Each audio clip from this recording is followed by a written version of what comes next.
Hello, everyone. My name is Arturo. I'm really thankful to be here in Eindhoven and in this crazy high technology partner that to me looks like a Fortnite map. So how many of you are gamers? And how many of you play games? OK, all of you play games or have played games. So when you play a game for the first time, you are called what? You are called a noob, right? And when you are a noob in a new game, in game communities, it's really hard because you make a lot of mistakes. Some people hate, and it's difficult. So today I'm a noob because this is my first conference in English. So please don't hate and help me because I'm going to make mistakes. But being a noob is good because you learn a lot of things, and otherwise you will be playing the same games all the time, and that's not fun, right? OK, so bear with me. I've been working in the gaming industry for 15 years now. I'm 50. I remember when I played my first Atari, when my father came home with the first Atari. So I'm fortunate enough to have seen the whole gaming revolution from the beginning.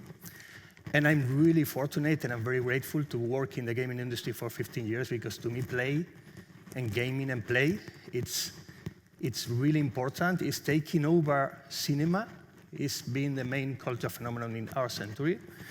And I think play is good for humanity and good for all of us. So when I listen to people say, I used to play when I was a kid, I used to play when I was a teenager, I think, OK, I'm 50, I play every single day, and I think it's good for everyone. So my goal and my mission in life is to make people play. And I do festivals and competitions for people to play professionally and also amateur. OK, so I'm going to talk today about esports. So what do you think when you think of esports?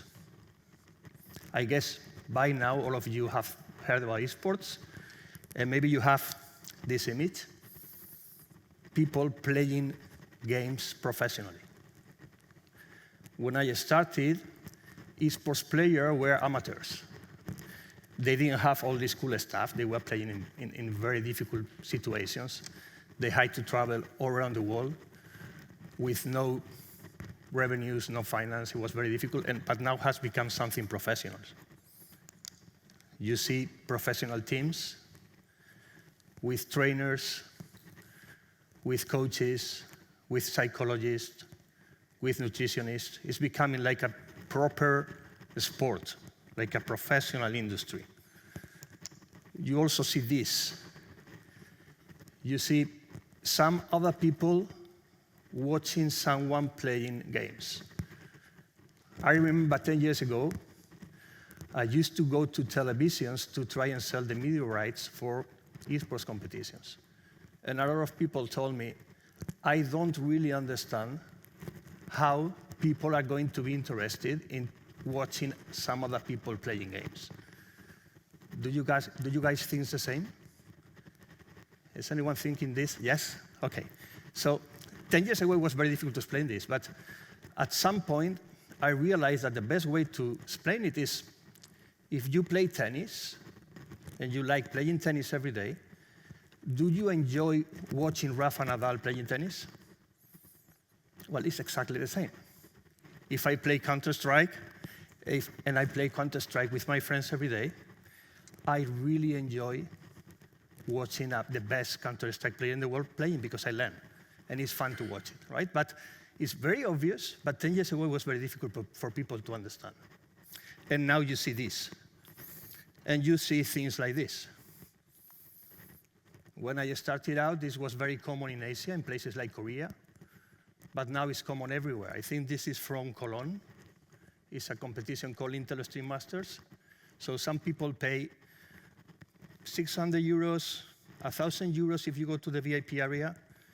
And we fill stadiums all the time in many cities in Europe, in America, in Asia. So it's becoming a big deal, right?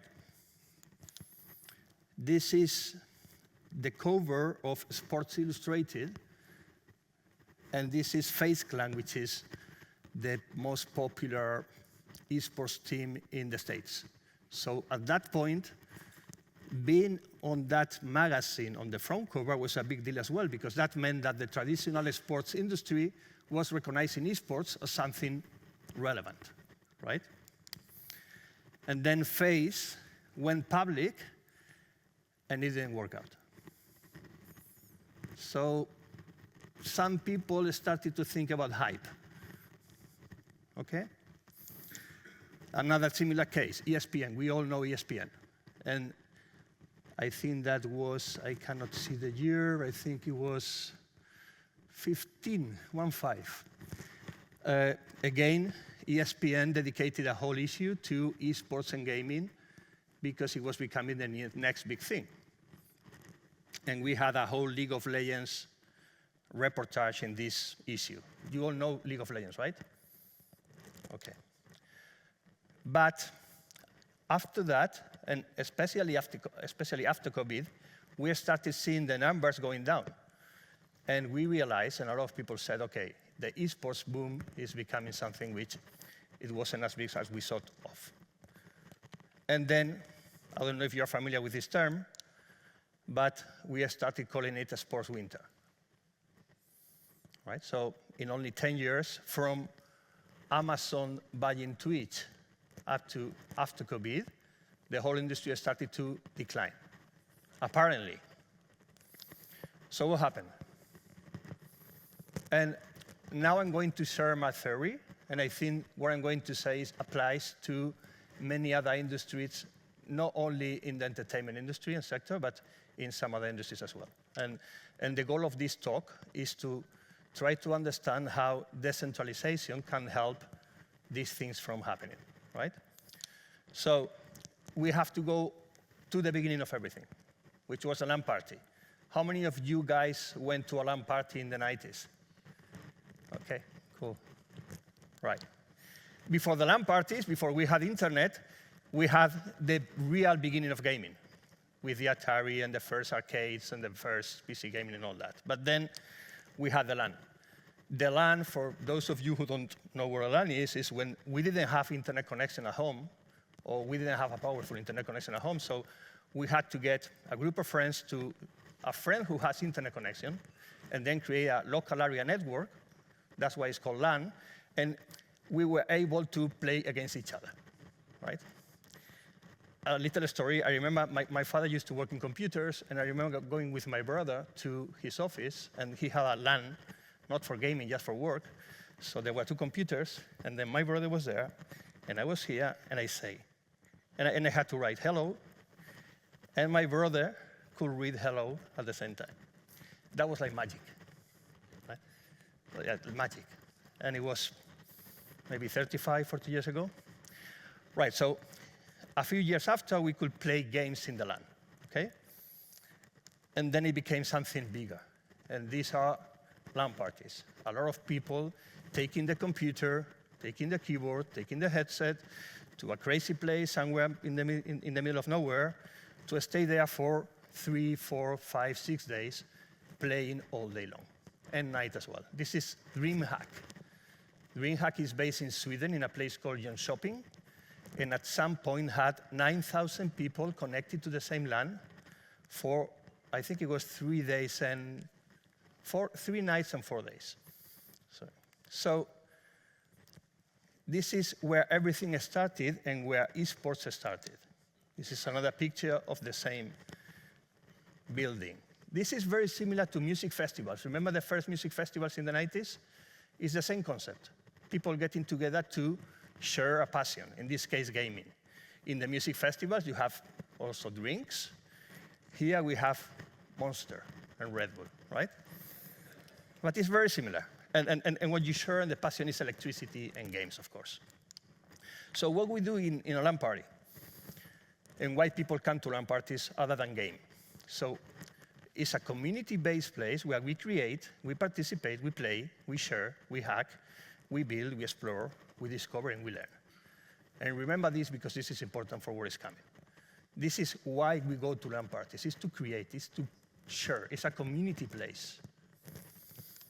This is a story of esports. I'm not going to go into many details, but you can see that esports started in '72 with a tournament that was hosted in a place very similar to this one, to the high-tech campus, but in Stanford. And it was hosted by Stewart Brand. Who knows Stewart Brand? He's the founder of Whole Earth Catalog, and he used to be in the counterculture movements in the 70s and 60s in the States.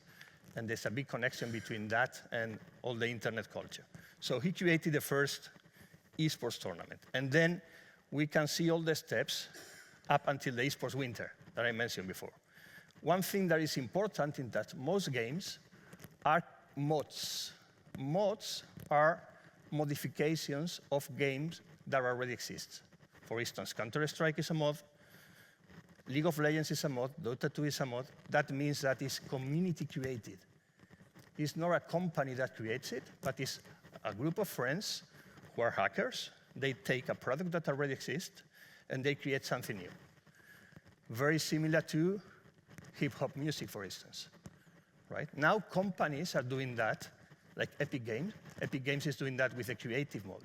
So they are sharing the tools of creation with the users, so they can create user-generated content, right? But this was invented, so to say, in the 90s, in the LAN parties. Okay, so the whole of esports comes from there. But when it started to become something big, we wanted to be a serious industry. And a lot of stakeholders came to the industry to professionalize esports. And then things started to change. First one is we took the traditional sports as a model. And we became obsessed with growth, really fast growth. And we tried to turn the player from a part of the community to a spectator. So we lost the control of the narrative. And it started going from the community to the corporations, right? So that's the first step. Again, this is my personal opinion. Some other people in the industry don't think the same. That's how I see it. So the first perversion of the narrative is that we go from players to spectators. And there's a reason for that. If I want to monetize the esports with advertising, I need to turn the gamers into spectators. And if we make them watch the same content, we can sell media rights, because this is how it works in the traditional sector of sports and entertainment. The second one is that we have to stop the creation and make creators into consumers, because otherwise it's very difficult to sell advertising, because they are not going to be watching content. They are going to be building, and that's fun, but it's not really monetizable.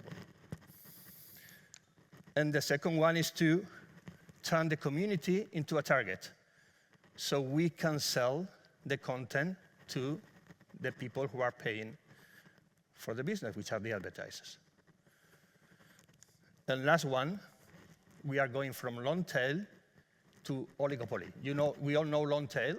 Gaming is a long tail economy, which is form of many infinite products from different sizes and different kinds, because it caters to a great list of potential buyers. This is what Amazon is, a long tail model. But it doesn't really work like that. We prefer to group all the consumers in a few products and in a few platforms. It's the same what happened with Facebook, with Meta, for instance. We had many different social networks, and then somehow they managed to bring everyone into 2 or 3. So with games, it's very similar. We had a lot of streaming platforms, and now everyone is on Twitch or YouTube, and that's it, right? But my point is, what happens when you apply these techniques from the last century to a century which is completely new, right? Because everything that I just said is related to how the media industry and entertainment industry worked in the 90s and the 2000s, before we had the internet. With internet, everything's changed, and the consumer is used to something different. And these techniques just don't work. So if we try to apply that, because we are thinking how we can make esports similar to traditional sports, we get to this. The consumers or the community disengages. They're not interested anymore. They prefer to go back and play rather than watching League of Legends like a passive a spectator, and then we get to the esports winter. Okay? So this is the analysis, and then how we get ahead. What do we do now? So some people say, this is it, esports was hype. It's not going to fly anymore. Or some other people are saying, let's put more money. Let's put more money, let's make the companies bigger and see what happens, right? I think we have to go to the beginning. We have to look at the origins of the phenomenon, which is the LAN again. And we have to remember why LANs were so successful. And it wasn't only because we didn't have internet. Because when we had internet at home, we kept going to LAN parties. We do LAN parties. That's what we do at our company. And the LAN parties are big and people come. And they probably have better internet at home, but they keep coming to our festivals. Why? Because they like to do this. They come to do exactly this. And now our goal as an industry is how we take this into this. This is a picture of one of our festivals. How can we scale this and make it a scalable business, both online and physical, what we call digital, in a sustainable way in the new economy? How we take it to the next level. So we are thinking about what are the key elements of a LAN party, and those are security, autonomy, decentralization, participation, diversity, and ownership. We've been doing this for 25 years in the LAN parties without being aware of that. We didn't know the terms, we didn't know the theory, but we were doing it. So this is very similar to the new promise of the Web3 economy. The Web3 economy is going back to the origins of the internet culture, and in this case, the esports culture, using blockchain. So my point and our point at my company and some other companies in the industry is that Web3 and blockchain is the next step, the next logical step for the evolution of esports, which is very difficult to say because as we see in some other industries, most of the gamers are very negative about blockchain and crypto and Web3. Super negative. It's really tricky and really risky to go this way. So I'm saying this here. I'm not saying this in my festivals. I have to use a completely different narrative. So how we are doing it? And again, we are starting, right? We know that we have to do it. We are the first ones in the industry doing it. And I mean, not in the Web3 gaming industry, but in the Web2 gaming industry. We are taking the risk to go Web3. So we have started doing Web3 games competitions 2 years ago. We are using crypto as a payment method. And we are training and helping people to learn about Web3 with medium success. That's not a big interest yet. What we are starting to do is we are going to tokenize our user experience. We believe that to make this LAN community, this engagement with the users in a proper way, tokenization is a way to go. Because it allows us to do online what we are doing already offline. We are also transferring the decision-making to our community, so they become the owners of the festival as well. They decide what they want to do. They decide what they want to promote and to create. And also, with the content partners, which are publishers, such as Epic Games, or Supercell, or some other content partners, like broadcast platforms, we also want to transfer ownership of the relationship with our festival using tokenization. Some of them, again, they don't really believe in the concept, or they think they want to do it in their own way. And what we know we will take when the time is right for it is to transfer the ownership of the whole festival and the whole brand to the community. So we want to become a festival which is totally decentralized and owned by the community and all the stakeholders. And we want to do integration with publishers and commercial partners. We are already doing that with some Web3 partners. And we want to also decentralize the global expansion. For the last 15 years, I've been part of our global network of gaming festivals, and we were a traditional franchise system, which is good for some things and really bad for some others, depending on which side you are, of course, right? So we want to do our global expansion model, which is decentralized using blockchain. And we know there are a lot of challenges. These are the challenges we know of. The first one, I mentioned it before, gamers' perception. It's really difficult to share this with the gamers because they have a very negative perception. But it happened before. For instance, when we started having streamers and influencers and content creators, what we used to call YouTubers, that wasn't very popular in our festivals at the beginning. And now it's becoming commonplace. So we see that gamers are open to learn new things, and they probably will be the first ones doing mass adoption of blockchain in the new economy. The second one is industry adaptation. Both publishers and other festival operators and other stakeholders are really slow, and some of them don't want to take the risk, some of them don't believe in it, but I think it will take time, but it will happen. And then the technology risk. That's very difficult. We are talking to many potential partners. It reminds me of the streaming platforms back in 2010, 2011.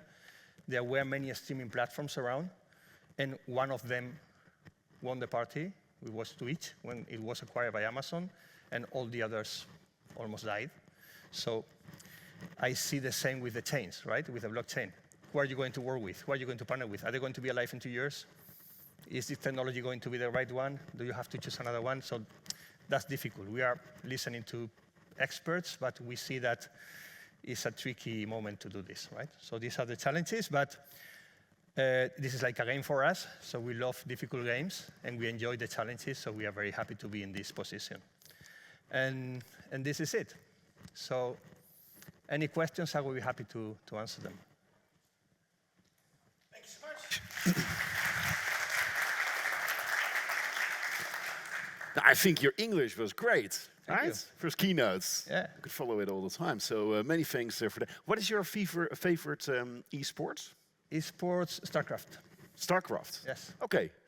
I was always esports. It's also a little bit more of like Formula 1 gaming and that kind of stuff. But it's StarCraft. Interesting. Yeah, that's usually when I speak about things like metaverse and I ask people like who is actually gaming. Yeah, nobody is, but their children are, and then they start to understand how this works with the economy and like getting in-game purchases and that kind of stuff.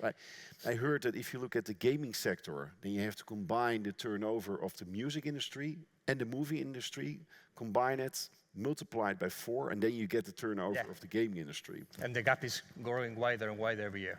But as people don't game, like I guess here in the audience, most people, they don't do any games, virtual games. They also don't understand the insane impact and size of this industry. But, yeah, and let me tell you about that, because a lot of people now know about Roblox and Fortnite because probably your kids are playing Roblox and Fortnite. And that's why you know about it. But there are some other games, like EVE Online. Who plays EVE Online? It's a crazy game where thousands and thousands of people play every day, and there's a whole economy around it.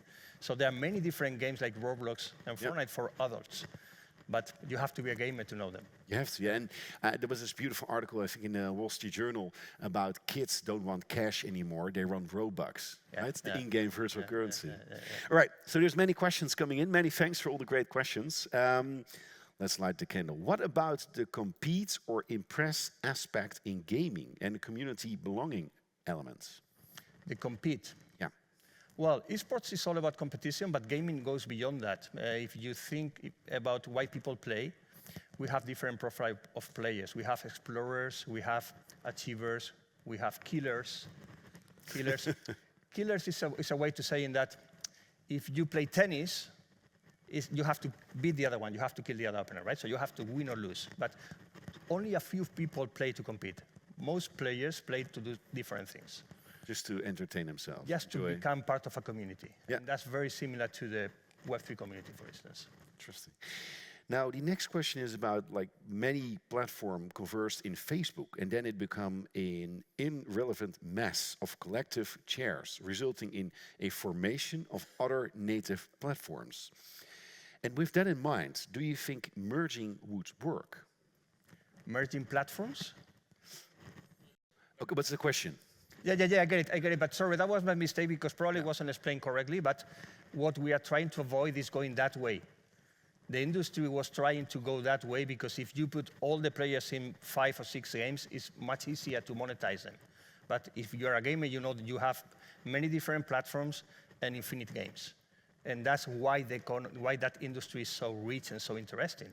And we have to keep it that way. My point is that we have to keep it that way. We have to keep being long tail and find ways to monetize that in a creative way without having to go to monopoly, because when we go to monopoly or oligopoly, the consumers disappear because they're not interested in that.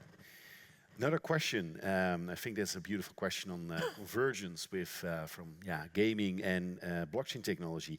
Why do you think it's so hard for gamers to understand tokenization, especially considering that they are builders and not compete for tokens? Yes. Again, a story from back in the days when I started going to gaming festivals in 2010. 2009, I already was a Twitter user, right? I was using Twitter a lot. I remember going to these festivals and nobody was using Twitter. And nobody was using Facebook. And I said, wow, this is crazy because gamers are social. They're not using social networks, but they were. They were using social networks like IRC and many others, right? Yeah. They were very social, but they didn't believe in Twitter yet because it was something from outside the community. So with tokens, it's a bit of the same. We are using token-like elements in our games since forever. You're not using any cryptocurrencies, right? We are using some crypto in Web3 gaming, but the first examples of those have been a bit tricky, so to say, a bit scammy maybe. So the impact has been very bad for the gamers, and gamers don't really believe in that yet. But they already use elements of crypto or crypto-like in the games since forever. So they are, once the first adopters start doing it, it's going to be like super fast. Yeah.